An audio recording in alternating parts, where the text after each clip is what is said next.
नमस्कार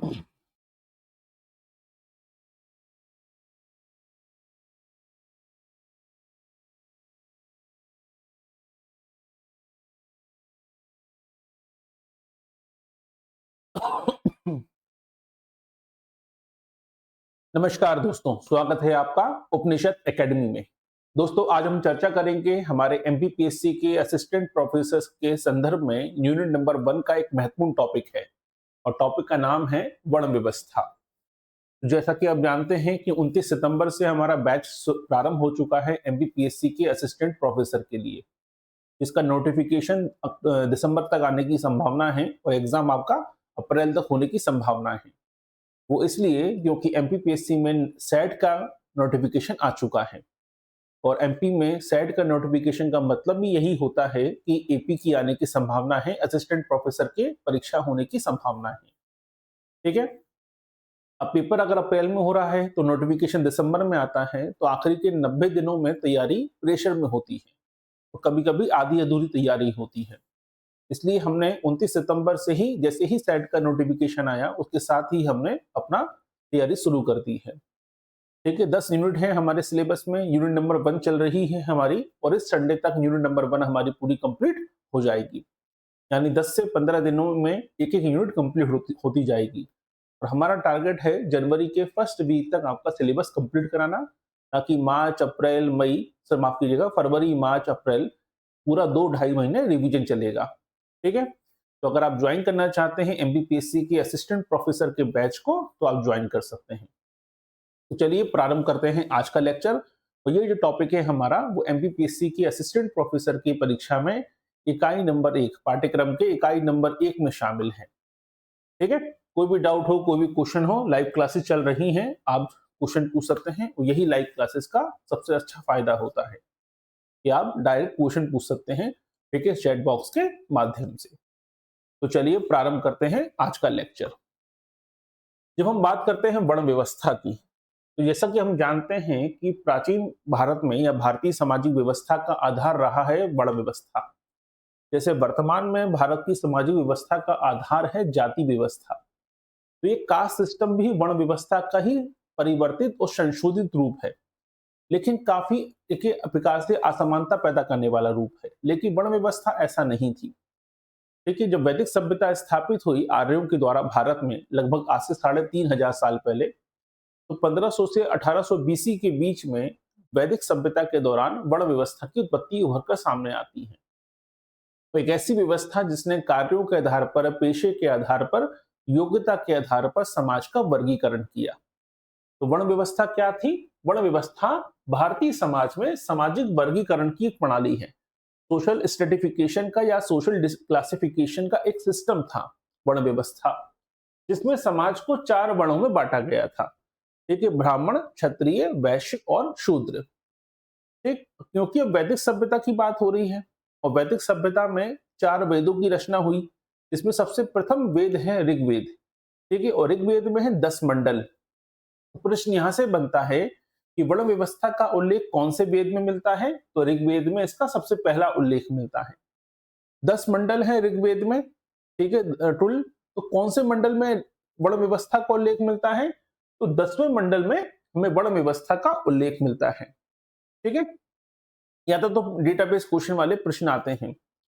अब आते हैं बात की वर्ण व्यवस्था का 10वें मंडल में जो उल्लेख मिलता है, तो उस समय हम देखते हैं कि वेदों में, ऋग्वेद में 10वें मंडल में जो वर्ण व्यवस्था उल्लेखित की गई है, वो वर्तमान जाति व्यवस्था की तरह कट्टरपंथी नहीं है।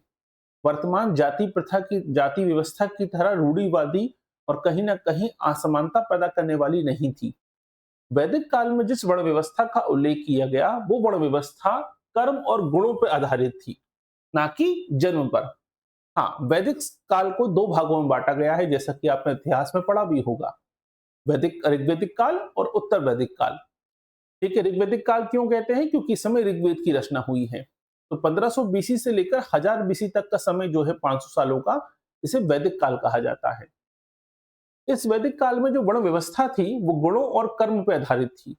लेकिन एक एक था 1000 बीसी से लेकर 600 बीसी तक का समय जो है, उसे कहते हैं उत्तर वैदिक काल। उत्तर वैदिक काल में वर्ण व्यवस्था में जटिलता पैदा हो गई। वर्ण व्यवस्था में कठोरता पैदा हो गई। यही कारण है कि ऋग्वेद के 10वें मंडल में जिस वर्ण व्यवस्था का उल्लेख हमें देखने को मिलता है, वो वर्ण व्यवस्था कर्म और गुणों पर आधारित थी। लेकिन बाद में क्या हुआ, उत्तर वैदिक काल में ये व्यवस्था जन्म पे आधारित हो गई। इसलिए माना जाता है कि जब वर्ण व्यवस्था जन्म पे आधारित हो गई तो कठोर हो गई, और कठोर होने के चलते, ठीक है, जितनी रूढ़िवादी परंपराएं पैदा हो गई वर्ण व्यवस्था के चलते ही हम देखते हैं कि गुप्त काल तक आते आते भारत में कास्ट सिस्टम यानी जाति प्रणाली उभर कर सामने आ जाती है। ठीक है, इसका मतलब जाति व्यवस्था की उत्पत्ति वर्ण व्यवस्था से ही हुई है, बहुत से विद्वानों का यह मानना है, और बहुत से विद्वान इसकी आलोचना भी करते हैं। लेकिन वर्ण व्यवस्था की जो जाति व्यवस्था की उत्पत्ति वर्ण व्यवस्था से हुई है, वो क्यों हुई है? क्योंकि वर्ण व्यवस्था जन्म पर आधारित हो गई। लेकिन ऋग्वेद के 10वें मंडल में जिस वर्ण व्यवस्था का उल्लेख किया गया है, वो जन्म पर आधारित नहीं थी, वो कर्म और गुणों पर आधारित थी। यहां तक क्लियर हुआ? इसका मतलब वर्ण व्यवस्था क्या थी? वर्ण व्यवस्था वैदिक काल में डेवलप हुई, आर्यों के द्वारा विकसित की गई। ऋग्वेद के 10वें मंडल में इसका उल्लेख मिलता है।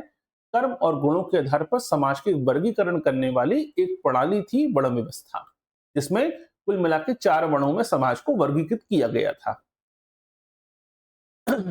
इसके अलावा वर्ण व्यवस्था का पर्पस क्या था? आप वर्गीकरण कर क्यों रहे थे?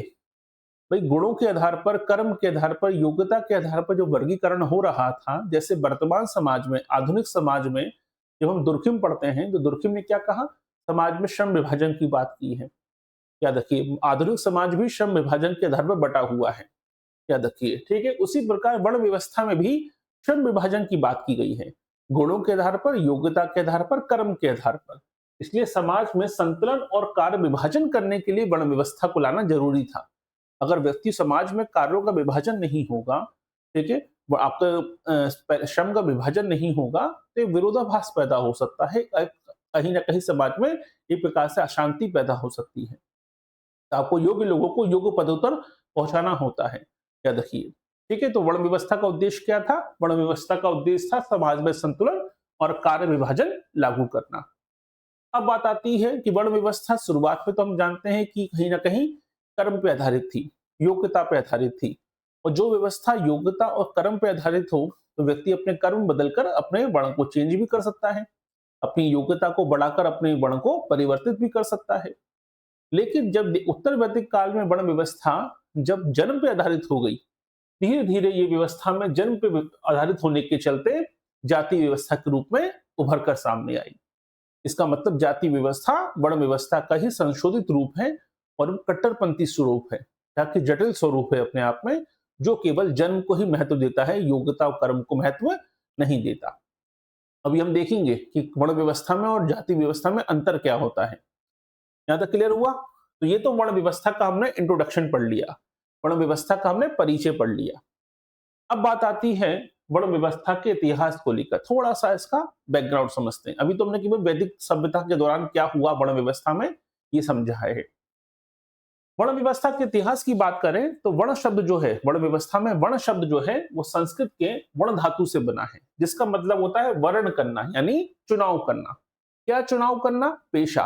क्योंकि प्रारंभिक अवस्था में वैदिक काल में, ऋग्वैदिक काल में व्यक्ति क्या पेशा चुनता था, क्या कर्म चुनता था, उसके आधार पर उसका वर्ण तय होता था। यानी किसी विशेष व्यवसाय या वृत्ति को चुनना, ठीक है, यही तो वर्ण का मतलब, चुनाव, चुनाव करना। आपने किस प्रकार के कर्म को चुना है, आपने किस प्रकार के पेशे को चुना है, ऑक्यूपेशन को चुना है, किस प्रकार के जीवन वृत्ति को चुना है, उसी के आधार पर आपका वर्ण तय होगा। ठीक है, तो वैदिक काल में 1500 से 1000 बीसी तक वर्ण व्यवस्था काफी लचीली रही। क्यों लचीली रही? क्योंकि व्यक्ति अपने कर्म के आधार पर, अपनी योग्यता के आधार पर इसको बदल सकता था। यानी कर्म पर आधारित होने के चलते व्यक्ति की योग्यता का स्तर बढ़ते ही व्यक्ति अपने वर्ण को भी परिवर्तित कर सकता था।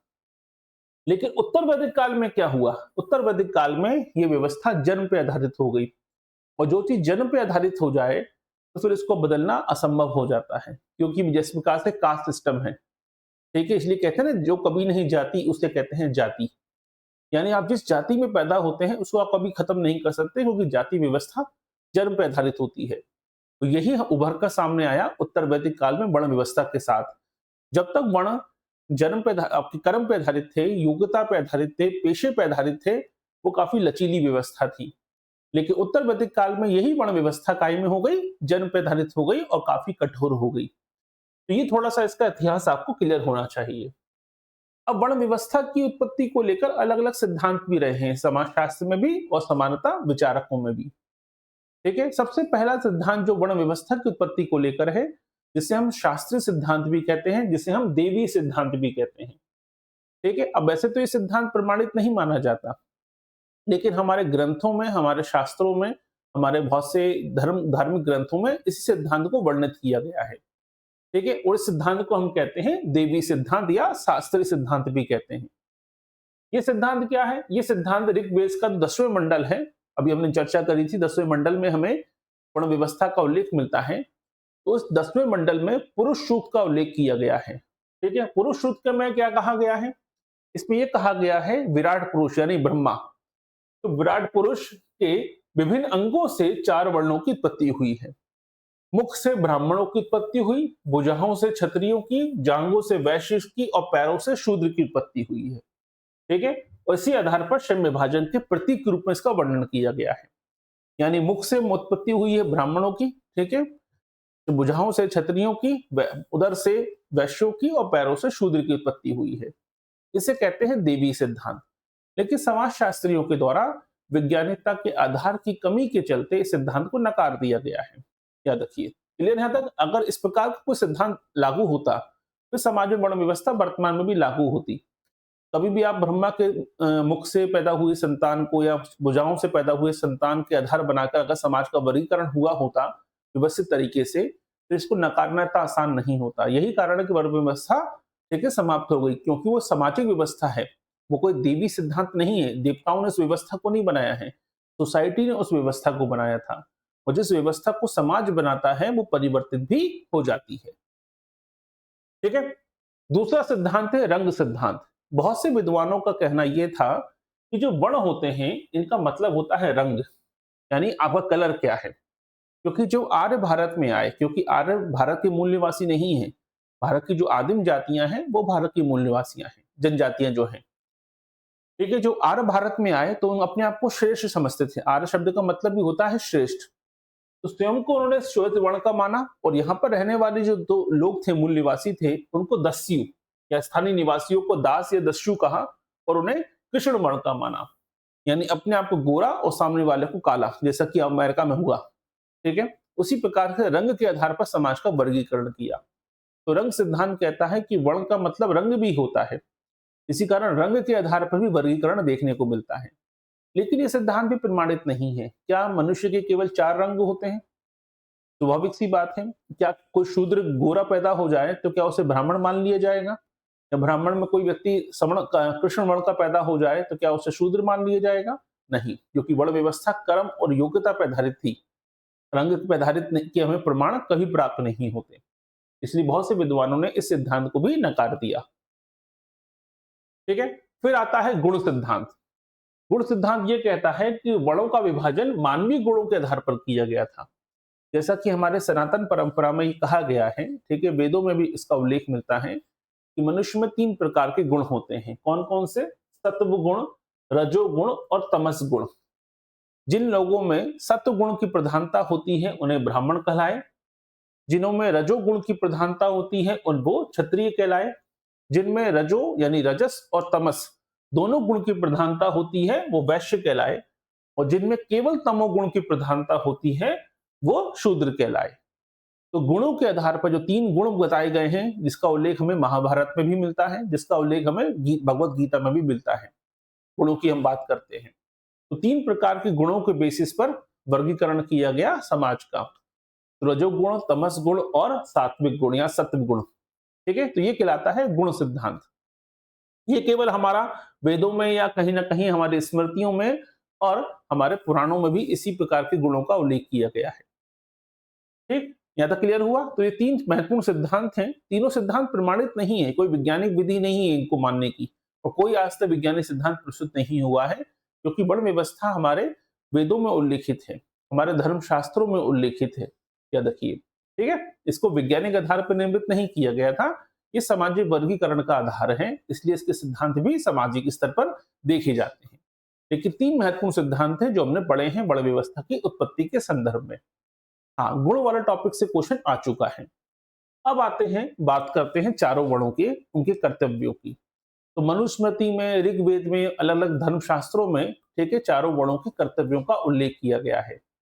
जैसे ब्राह्मण वर्ण, जैसा कि हम जानते हैं एक ब्राह्मण का मुख्य काम क्या होता है, ठीक है, अध्ययन अध्यापन का काम करना, यज्ञ करना, ठीक है, दान प्राप्त करना, समाज की बौद्धिक और आध्यात्मिक मार्गदर्शन करना, ये सारे काम होते हैं एक ब्राह्मण वर्ण के। ठीक है, फिर आता है क्षत्रिय। क्षत्रिय वर्ण के काम क्या होते हैं? इनका मुख्य काम है शासन करना, प्रजा की रक्षा करना, युद्ध करना, ठीक है, दान देना। साथ ही साथ राजा जो समानता इसी वर्ण से पैदा होते थे, यही कारण है आप जितने भी राजा देखेंगे, राजा महाराजा, वो सब क्षत्रिय कहलाते हैं। ठीक है, गैर क्षत्रिय शासकों को भी हमें उदाहरण मिलते हैं। या देखिए, जैसे शुंग वंश की हम बात करें तो भारत में जब मौर्य वंश समाप्त हुआ और मौर्य वंश के पतन के पश्चात एक नया वंश उभरकर सामने आता है, शुंग वंश। वो सभी शुंग वंश ब्राह्मण थे, तो ऐसा नहीं था कि हमेशा क्षत्रिय वर्ण से ही राजा बने हैं, कभी कभी अपवाद भी रहे हैं। याद रखिए, कणव वंश है, सातवाहन है, माफ कीजिएगा, आपके शुंग वंश है, ये सब क्या रहे हैं अपने आप में, ठीक है, नाग वंश है, ये सब ब्राह्मण शासक कहलाते हैं। इसके अलावा वैश्य वर्ण का कर्तव्य क्या था? वैश्य वर्ण का कर्तव्य था कृषि, पशुपालन, व्यापार करना, समाज की आर्थिक व्यवस्था को चलाना। और शूद्र वर्ण का काम एक ही मात्र सौंपा गया, ठीक है, कि आपका काम क्या है, उच्च तीनों जो उच्च वर्ण हैं आपसे ऊपर के, उनकी सेवा करना। क्लियर है यहाँ तक?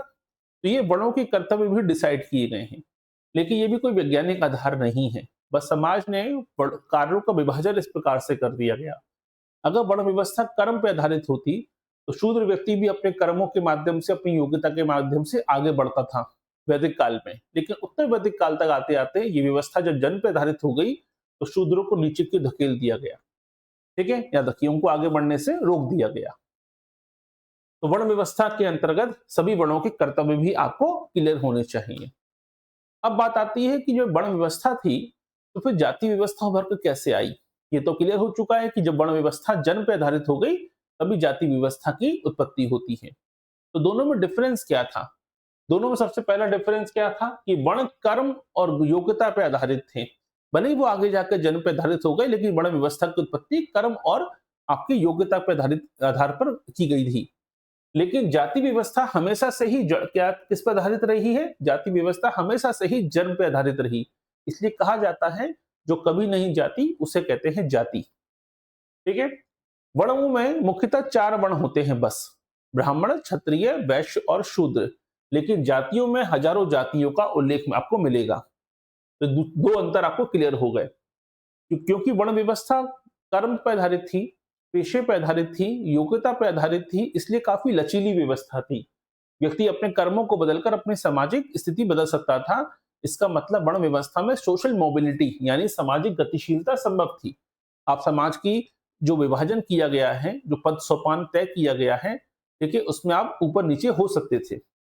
लेकिन जाति व्यवस्था क्योंकि जन्म पर आधारित थी, इसलिए इसमें गतिशीलता असंभव थी। जिस जाति में आपका जन्म हुआ है, आप उसको बदल नहीं पाएंगे। ठीक है, समाज की बात करें तो प्रत्येक वर्ण के अपने कर्तव्य होते थे, स्पष्ट विभाजन होता था, कार्य स्पष्ट होते थे।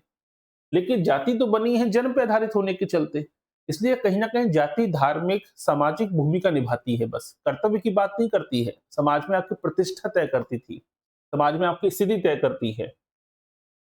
सामाजिक प्रभाव की बात करें तो वर्ण व्यवस्था धर्म और समाज के कार्यों में संतुलन स्थापित करती है। व्यक्ति की योग्यता के आधार पर, कर्म के आधार पर, ठीक है, वर्गीकरण करती है और समाज में संतुलन स्थापित करने का प्रयास करती है। जबकि कास्ट सिस्टम ने संतुलन स्थापित नहीं किया, कास्ट सिस्टम ने असमानता पैदा कर दी, कहीं ना कहीं असमानता और भेदभाव को पैदा किया है, याद रखिए, कास्ट सिस्टम के चलते।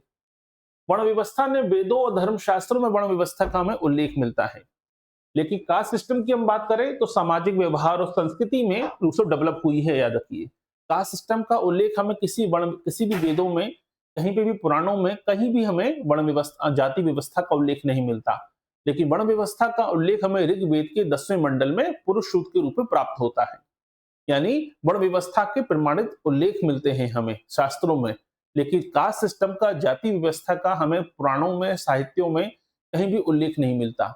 हाँ, हम देखते हैं कि जो हमारा 6वीं शताब्दी तक की बात हम करें, आज से लगभग 1400 साल पहले की बात करें, 1600 साल पहले की, तो हमें देखते हैं कि गुप्त काल तक आते-आते कास्ट सिस्टम बहुत तेजी से फैल चुका था, कास्ट सिस्टम डेवलप हो चुका था। ठीक है? तो इसकी यही कारण है कि हमें वर्ण व्यवस्था की बात करें तो प्राचीन काल की देन है, प्राचीन वैदिक काल से प्रारंभ मानी जाती है। और जो जाति कास्ट सिस्टम है, उसकी उत्पत्ति तो भले ही कहीं न कहीं हम देखते हैं कि प्राचीन भारत के अंत के समय यानी गुप्त काल के समय उभर कर सामने आ चुकी थी और मध्य काल में काफी फली-फूली कास्ट सिस्टम, याद रखिए। ठीक है? अब वहाँ पे बात आते हैं, कुछ विचारकों के विचार भी हैं कास्ट आपकी वर्ण व्यवस्था को लेकर। बहुत से ने समर्थन भी किया है, बहुत से ने इसका विरोध भी किया है। 3 भारतीय महत्वपूर्ण विचारक हैं, एक है कौटिल्य। कौटिल्य ने अपनी पुस्तक अर्थशास्त्र में, किताब का नाम क्या है? अर्थशास्त्र। कौटिल्य ने अपनी पुस्तक अर्थशास्त्र में वर्ण व्यवस्था को राज्य और सामाजिक स्थिरता के लिए क्या माना है? ठीक है, आवश्यक माना है कि समाज में अपने स्थिरता बनाए रखने के लिए, राज्य में स्थिरता, स्टेबिलिटी लाने के लिए वर्ण व्यवस्था अनिवार्य होती है। महात्मा गांधी एकमात्र ऐसे आधुनिक विचारक हैं जो वर्ण व्यवस्था का समर्थन करते हैं। इसी कारण से बहुत से समाजशास्त्रियों, बहुत से समाज सुधारकों के रडार पर आ जाते हैं महात्मा गांधी, निशाने पे आ जाते हैं। क्यों? महात्मा गांधी पहले आधुनिक विचारकों में एकमात्र ऐसे विचारकों में से एक हैं जो वर्ण व्यवस्था को आदर्श मानते हैं, लेकिन वर्ण व्यवस्था में वैदिक जो वर्ण व्यवस्था है उसको समर्थन करते हैं। उत्तर वैदिक काल में जो जन्म पे आधारित वर्ण व्यवस्था है उसका विरोध करते हैं। यानी जब तक वर्ण व्यवस्था श्रम विभाजन पर आधारित थी, महात्मा गांधी उसका समर्थन करते हैं, लेकिन वर्ण व्यवस्था के अंतर्गत अस्पृश्यता का विरोध करते हैं। यानी वर्णों के आधार पर कोई छुआछूत, अनटचेबिलिटी, ऊंच नीच की भावना का विरोध करते हैं महात्मा गांधी। फिर आते हैं डॉक्टर अंबेडकर। भारत में जाति व्यवस्था की उत्पत्ति का आधार मानते हैं डॉक्टर अंबेडकर वर्ण व्यवस्था को। उनका कहना यह था कि वर्ण व्यवस्था ही वो व्यवस्था है जिसने जाति व्यवस्था की उत्पत्ति में योगदान दिया। और ये वर्ण व्यवस्था जो है, इसे शोषण का औजार कहा है। कभी कभी एक शब्द आ जाता है कि वर्ण व्यवस्था को शोषण का औजार किसने कहा है। याद रखिए, किसने कहा है? डॉक्टर अंबेडकर ने कहा है। और उनका मानना यह है कि भारत में सामाजिक समानता लाने के लिए वर्ण व्यवस्था और जाति व्यवस्था दोनों को समाप्त करने का आग्रह भी किया है आने वाली पीढ़ी के लिए। ठीक है, तो ये विचार जरूरी है वर्ण व्यवस्था के संदर्भ में जानने के लिए। क्लियर यहां तक? तो छोटा सा टॉपिक है वर्ण व्यवस्था की। वर्ण व्यवस्था है क्या, वर्ण व्यवस्था की कर्तव्य क्या है, वर्ण व्यवस्था का वर्गीकरण कैसे हुआ, इतिहास में इसका उल्लेख कैसे मिलता है, वेदों में कहां पर इसके प्रमाण प्राप्त होते हैं। इसके संदर्भ में जो 3 सिद्धांत हैं, गुण सिद्धांत, रंग सिद्धांत, ठीक है, और देवी सिद्धांत, वो 3 सिद्धांत भी आपको क्लियर होने चाहिए। टॉपिक काफी संक्षिप्त है अपने आप में और बहुत सिलेक्टेड टॉपिक नोट्स बनाने जरूरी हैं इसके लिए आपको। इसलिए बहुत सिलेक्टेड तरीके से ही इस टॉपिक को कवर किया गया है कि पहले आपको वर्ण व्यवस्था है क्या वो मालूम होना चाहिए, फिर आपको वर्ण व्यवस्था के संदर्भ में इसकी उत्पत्ति के बारे में मालूम होना चाहिए, इसकी उत्पत्ति के सिद्धांतों के बारे में मालूम होना चाहिए, 4 वर्णों के कर्तव्यों का उल्लेख आपको क्लियर होना चाहिए, वर्ण और जाति में क्या डिफरेंस है इस बात पर भी आपके विचार स्पष्ट होने चाहिए। ठीक है, काफी संक्षिप्त टॉपिक है, लेकिन इस प्रकार के टॉपिक से 1 क्वेश्चन 2 क्वेश्चन तो बनने की संभावना हमेशा से रहती है। तो उम्मीद है ये टॉपिक आपके काम आएगा। ठीक, राजस्थान पीसीएस का असिस्टेंट प्रोफेसर का आपको मालूम ही होगा, दिसंबर में एग्जाम होना है। ठीक है, फिर से नोटिफिकेशन आया और फिर से इसके पोर्टल फिल खोला गया एप्लीकेशन के लिए, फिल करने के लिए। लेकिन नोटिफिकेशन तो जनवरी फरवरी में ही फॉर्म फिल हो चुके थे पहले भी। तो हमारा जो सिलेबस है राजस्थान पीसीएस का असिस्टेंट प्रोफेसर का, वो कंप्लीट हो चुका है। पेपर फर्स्ट और पेपर सेकंड आपके सोशियोलॉजी में 2 पार्ट में बटा हुआ है सिलेबस आपका। तो हमारा राजस्थान पीसीएस का जो सिलेबस है वो कंप्लीट हो चुका है। अगर आप ज्वाइन करना चाहें तो हमारी एप्लीकेशन को डाउनलोड करके, ठीक है, ज्वाइन कर सकते हैं। ठीक है, डिस्क्रिप्शन में लिंक दिया गया है, आप जाकर डिस्क्रिप्शन के लिंक पर जाकर आप टेलीग्राम चैनल से, व्हाट्सएप ग्रुप से और हमारी एप्लीकेशन से जुड़कर, ठीक है, जानकारी प्राप्त कर सकते हैं। कोई समस्या हो तो इस नंबर पे आप कॉल भी कर सकते हैं। कोई भी इंफॉर्मेशन अगर आपको चाहिए तो आप कॉल भी कर सकते हैं। ठीक है, तो ये था आज का हमारा टॉपिक जिसमें हमने पढ़ा वर्ण व्यवस्था के बारे में। अगला लेक्चर हमारा दोपहर 2 बजे होगा, लाइव लेक्चर। और दोपहर 2 बजे के लेक्चर में हम पढ़ेंगे एक महत्वपूर्ण टॉपिक है, वो है पुरुषार्थ के बारे में। तो पुरुषार्थ, यज्ञ, ठीक है, ऋण और 16 संस्कार, ये वो लेक्चर हैं जो बहुत जरूरी होते हैं, एमपीपीएससी के असिस्टेंट प्रोफेसर के सिलेबस में मेंशन किए गए हैं। और साथ ही साथ अलग अलग स्टेट पीएससी की जो असिस्टेंट प्रोफेसर का एग्जाम होते हैं उनमें भी इस टॉपिक को शामिल किया गया है। ठीक है, तो अगर आप ज्वाइन करना चाहें तो आप ज्वाइन कर सकते हैं। तो बने रहिए हमारे साथ, मिलते हैं दोपहर 2 बजे के लेक्चर में। बहुत बहुत धन्यवाद।